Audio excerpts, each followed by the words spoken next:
तो अपत्यार्थक प्रकरण हम लोग पढ़ रहे थे, अपत्याधिकार। उसमें हम लोगों ने जो है वह दो प्रत्ययों को, नए प्रत्यय और अस्नय प्रत्यय, ये दो प्रत्ययों के बारे में हम लोगों ने देखा। आज जो है, आज मुख्य रूप से हम लोग अण प्रत्यय के बारे में जो है वो पढ़ेंगे। क्योंकि हमारा क्रम क्या है कि हम प्रत्ययों को लेकर के चल रहे हैं। एक प्रत्यय करने वाले जितने भी सूत्र हैं, वार्तिक हैं, उनको एक साथ पढ़ते हैं, चाहे सूत्र कहीं पर भी पठित क्यों ना हो। ठीक है, तो आज जो है वह अण प्रत्यय है। अण प्रत्यय के क्रम में सबसे जो पहला सूत्र है वो है तस्यापत्यम। तो इस सूत्र से पहले तस्यापत्यम, इस सूत्र को पढ़ने से पहले जो है हमें इस एक जो है वह एक ध्यान देने वाली कुछ बातें हैं। वह ये है कि इस सूत्र में जो है वो पहले से, अब चूंकि तद्धित प्रकरण का सबसे जो महत्वपूर्ण सूत्र है वह सूत्र, इस सूत्र में जो है वह अनुवृत्ति के रूप में आता है। वह सूत्र है समर्थानाम। समर्थानाम ये सभी तद्धित के लिए सामान्य सूत्र है। प्रथमाद व, प्रथमाद व।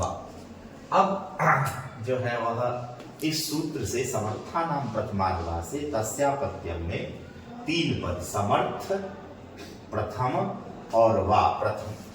इसका मतलब हुआ इसमें से तीन पद, एक पद समर्थ, दूसरा पद जो है वह प्रथमात, ठीक है, प्रथम और वा, ये तीन पद जो है वह अनुवृत्ति के रूप में इस सूत्र में आएगा, तस्यापत्यम सूत्र से। अब यहाँ पर समर्थ, प्रथम और वा का अर्थ के बारे में यदि हम देखें तो समर्थ पद का हम दो अर्थ जानते हैं। एक अर्थ होता है समर्थ पद का, क्योंकि हम लोगों ने समास स्थल में जो है वह सामर्थ्य के बारे में जो है वह समर्थ पद विधि ही सूत्र है। कई सारे सूत्र समर्थ पद घट से युक्त हैं। तो वहां पर दो तरीके के सामर्थ्य की बात हुई थी। एक जो है वह संश्लिष्ट अर्थ को सामर्थ्य कहा जाता है, और दूसरा संबद्ध अर्थ को, संबद्ध अर्थ भी सामर्थ्य होता है। संश्लिष्ट अर्थ कहने से हमें एकार्थी भाव रूप सामर्थ्य का बोध होता है। एकार्थी भाव रूप सामर्थ्य, जो कि समस्त पद में जो है वह सामर्थ्य होता है।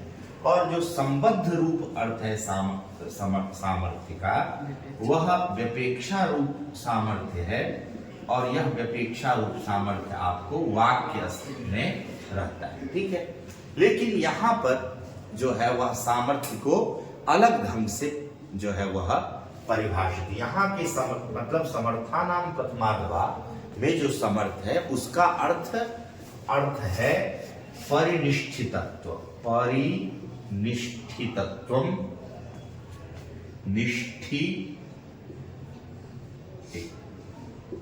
निष्ठितत्वम सामर्थ्यम। और परिनिष्ठितत्व का क्या अर्थ है? तो इसका अर्थ है कृत संधि कार्यत्व। कृत संधि कार्यत्व, इसको बड़ी ही सरलता के साथ जो है समझते हैं। अभिप्राय ये है कि तद्धित प्रत्यय जहां भी होगा वहां पर यदि किससे होगा, तो कहा कि समर्थ से होगा। समर्थ का क्या अभिप्राय है? तो परिनिष्ठित को हम, जो परिनिष्ठित है वह समर्थ है। परिनिष्ठित का क्या अभिप्राय है? तो जिसमें संधि कार्य जो है वह हो गया है, उसको जो है वह हम क्या कहेंगे? तो समर्थ कहेंगे। अब अभिप्राय यह है कि संधि कार्य का क्या अभिप्राय? उदाहरण के लिए यदि आप समझे कि एक हम अर्थ करते हैं जिसमें संधि कार्य हो गया है। संधि कार्य अर्थात तद्धित प्रत्यय की जो प्राप्ति है वह तद्धित प्रत्यय की प्राप्ति उससे होगा, उस मतलब समर्थ सुबंत प्रातिपदिक से होगा जहां पर संहितोद्देश्यक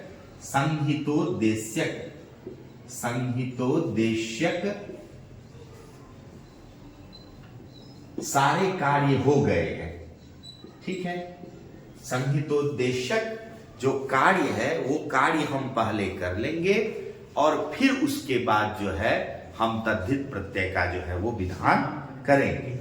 उदाहरण के लिए देखिए, सु और उत्थित है, ये आप ध्यान से समझिए।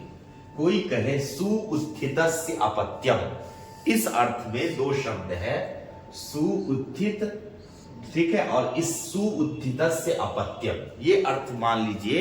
इस अर्थ में हमें तद्धित प्रत्यय लाना है, तो हम क्या करेंगे, ऐसा नहीं होगा कि सु उत्थित होगा और यहां अत ईय से जो है वो ईय तद्धित प्रत्यय हो जाएगा, ठीक है। इस ईय तद्धित प्रत्यय को लाने से पूर्व में हमको क्या कर लेना है, संधि। संधि से भी पहले हमने कहा ना, संहितोद्देश्यक, संहिता के लिए जो भी कार्य करना होगा वो सारे कार्य हो जाएंगे। तो सब पहले यहाँ पर जो है वह पुगतिक प्रादयः से हम प्रादि समास कर लेंगे। सु उत्थितः, इसमें हम पहले क्या करेंगे, समास कर लेंगे, और समास जहां होता है वहां संहिता नित्य होती है। संहितैक पदे नित्या, है ना, और नित्या धातु उपसर्गयोः और नित्या समासे। तो जो समास में संहिता नित्य होती है, अतः नित्य संहिता होने के कारण सु और सु के उ और उत्थित के उ में जो है वह सवर्ण दीर्घ होकर के बन जाएगा सुत्थित। और अब इससे जो है सुत्थितस्य अपत्यम में आप ईय प्रत्यय करेंगे, ठीक है। और तब ईय करने पर प्रथम स्वर को उ को वृद्धि होकर के जो है वह बन जाएगा सौत्थिति। क्या बन जाएगा, सौत्थिति। यदि आप ऐसा ना करें, सुउत्थितः सुउत्थितस्य अपत्यम ऐसा अर्थ करें और सुउत्थितः उत्थित शब्द से ये प्रत्यय लाए, तब सु के उ को वृद्धि होगा और तब बन जाएगा, सु के उ को वृद्धि होकर के बन जाएगा सौ, और फिर उत्थित तो बन इससे इसमें, और फिर हाँ आब आदेश होकर के साबुत्थित, साबुत्थिति। ये रूप जो है आपको अनिष्ट रूप बनने लग जाएगा। इसीलिए कह रहे हैं कि जो तद्धित प्रत्यय होगा वह समर्थ से होगा। ये सूत्र इसलिए समझ लेना चाहिए क्योंकि पूरे प्रकरण में जो है इसकी अनुवृत्ति जाती है जहां भी आप प्रत्यय करेंगे। तो एक तो बात समझ में आ गई जो है कि समर्थ से जो है वह तद्धित प्रत्यय होगा। अब दूसरा जो है वो प्रथमात् पद है, तो प्रथम से होगा। अब उदाहरण के लिए देखिए, तस्यापत्यम, दो शब्द है। जो कितने शब्द हैं, दो शब्द हैं। एक शब्द है तस्य और दूसरा जो है अपत्यम। तो अब तस् जो है यह जो तद्धित प्रत्यय है वह किससे हो, तो कहा अब इसमें दो संभावना बनती है कि तस्य पद जो शब्द है उस शब्द का बोध्य जो अर्थ है तद बोधक जो है वह शब्द से प्रत्यय हो, और दूसरा अपत्य शब्द बोध्य बोधक अर्थ से प्रत्यय हो। ठीक है कि नहीं, कि तस्य से जो अर्थ समझ में आता है, ठीक है, उसको बतलाने वाले जो शब्द होंगे उससे करें, कि अपत्यम इस अर्थ को इस अपत्यम का जो अर्थ है उस अर्थ को बतलाने वाले जो शब्द है उससे तद्धित प्रत्यय करें। तो उसमें इन्होंने कहा कि नहीं, प्रथमात्, इस दोनों में जो प्रथम उच्चरित है तस्य, ठीक है कि नहीं, तस्यापत्यम में प्रथम उच्चरित क्या है, तस्य। तो तस्य का जो अर्थ है, तस्य का अर्थ क्या है, तत्संबंध अर्थ है, ठीक है, हाँ, तत्संबंध, ठीक है, तत्संबद्ध ये अर्थ होगा, और तद बोधक जो पद होगा उससे जो है वह आपको यह तद्धित प्रत्यय होगा, ना कि द्वितीयोच्चरित जो अपत्य है तद बोधक जो है वह से जो है वह तद्धित प्रत्यय नहीं होगा। और तीसरा जो है वह वा, इसका वा का अभिप्राय ये है कि जो तद्धित प्रत्यय होगा वह विकल्प से होगा। क्या होगा, विकल्प से। इसीलिए जितने भी अण, ण्य इत्यादि प्रत्यय हैं वह वैकल्पिक हैं। जितने भी तद्धित प्रत्यय हैं वह वैकल्पिक हैं। इसीलिए आप जो है वह उपगोह अपत्यम यह भी वाक्य भी कह सकते हैं और उपगवः दोनों रूप जो है वह तो तद्धित प्रत्ययों की वैकल्पिक व्यवस्था हो, इसीलिए वाह है। और तस्य अपत्यम में द्वितीयोच्चरित जो अपत्य तदबोध्य बोधक शब्द से प्रत्यय ना हो, प्रथम जो उच्चरित है तस्य ठीक है, तदबोध्य बोधक शब्द से ही तद्धित प्रत्यय हो। इसीलिए प्रथम का और समर्थ का अभिप्राय है कि यदि कोई संहिता विषयक कोई कार्य करना हो तो वह कार्य पहले कर लीजिए, उसके बाद तद्धित प्रत्यय को लाइए। इसीलिए जो है वह समर्थ पद की अनुवृत्ति जो है वह जाती है। ठीक है, ठीक है। तो इस प्रकार हम लोगों ने जो है वो देखा कि तस्य अपत्यम इस सूत्र में समर्था नाम प्रथमाद्वा से समर्थ प्रथम और वा इसकी अनुवृत्ति जाती है। ठीक है, अब इसकी अनुवृत्ति जाने से इस सूत्र में 2 पद हैं, 3 पद इस सूत्र से अनुवृत्ति से गया, तो कुल कितने पद हो गए? 5 पद हो गए। अब 5 पद में जो ये तीनों का अर्थ है, समर्थ का अर्थ क्या है? कृत संधि कार्यत्व, अर्थात जो है वह संहिता संधि या संहिता के उद्देश्य को करके जो भी कार्य करना है वो कार्य पहले होगा। यदि समास करना है तो समास पहले होगा, संधि करनी है तो संधि पहले होगी।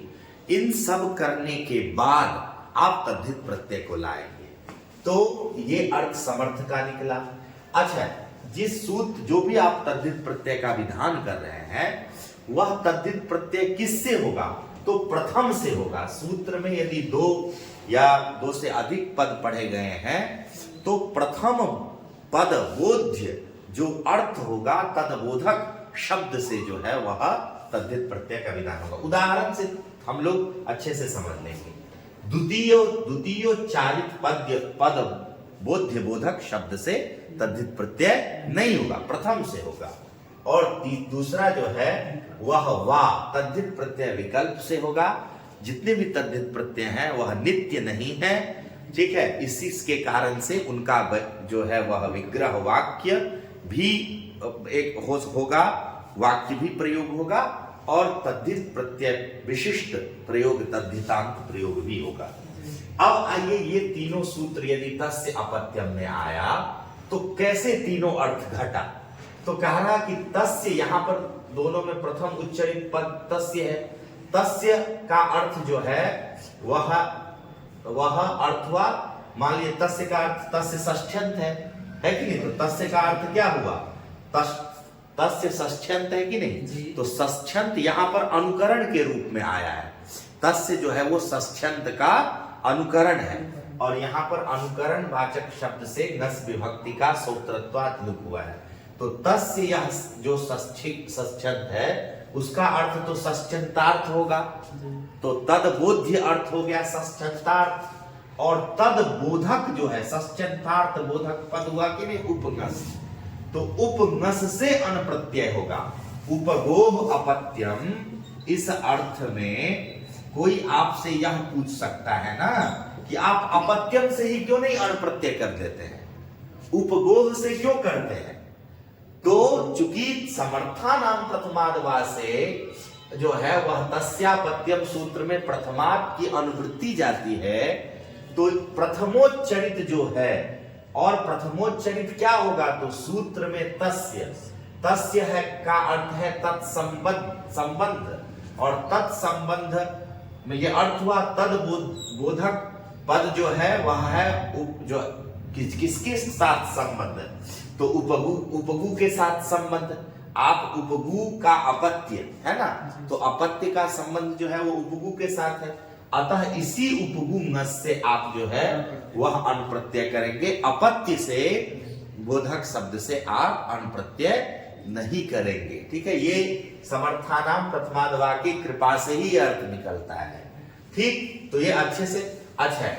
और दूसरी बात कि आप द्वितीय एक तो तस्य से करेंगे और वह प्रथमोच्चारित है, तो पूरा अर्थ हो जाएगा कि प्रथमोच्चारित जो तस्य तदबोध्य जो अर्थ षष्ठ्यंतार्थ तदवाचक जो तदबोधक जो पद उपमुंगस उसी से आपका अन प्रत्यय होगा। द्वितीयोच्चारित कोई कहे कि अपत्य बोध्य अर्थ जो अपत्य तदवाचक पद अपत्य अम, ठीक है, या अपत्य सु, उसी से जो है हम प्रत्यय कर ले, उसी से अण प्रत्यय कर ले, वो अण प्रत्यय ना हो, इसीलिए जो है वह कहा कि प्रथमोच्चरित जो पद तदबोध्य बोधक शब्द से ही जो है अण प्रत्यय होगा और वह अण प्रत्यय विकल्प से होगा। इसीलिए औपगवः यह भी रूप बनेगा और उपगोह अपत्यम यह भी ये तद्धित प्रत्यय विशिष्ट रूप है और उपगोह अपत्यम ये आपका विग्रह वाक्य, दोनों के दोनों वाक्य रहेंगे। ठीक है, इसीलिए आप जो है वह तस्यापत्यम का अर्थ पढ़िए। यदि आप इन तीनों को नहीं समझेंगे तो तस्यापत्यम का अर्थ नहीं निकलेगा। क्या अर्थ है तस्यापत्यम का? षष्ठ्यंतात। ठीक है, तो षष्ठ्यंतात जो अर्थ है वो कहां से निकला? तस्य से। ठीक है, षष्ठ्यंतात जो अर्थ निकला है वो कहां से निकला है? तस्य से। षष्ठ्यंतात कृत संदेह। कृत संदेह का अर्थ है समर्थ। कृत संदेह का क्या अर्थ है? समर्थ। ठीक है, कृत संदेह का अर्थ जो है वह समर्थ है, क्योंकि आपने अभी पढ़ा है कि सामर्थ्यम नाम कृत संधि कार्यत्व, जिसमें संधि कार्य कर लिया गया है वह क्या है? समर्थ है। तो कृत संदेह यह अर्थ जो है समर्थ का है। और दूसरा क्या लिखा है?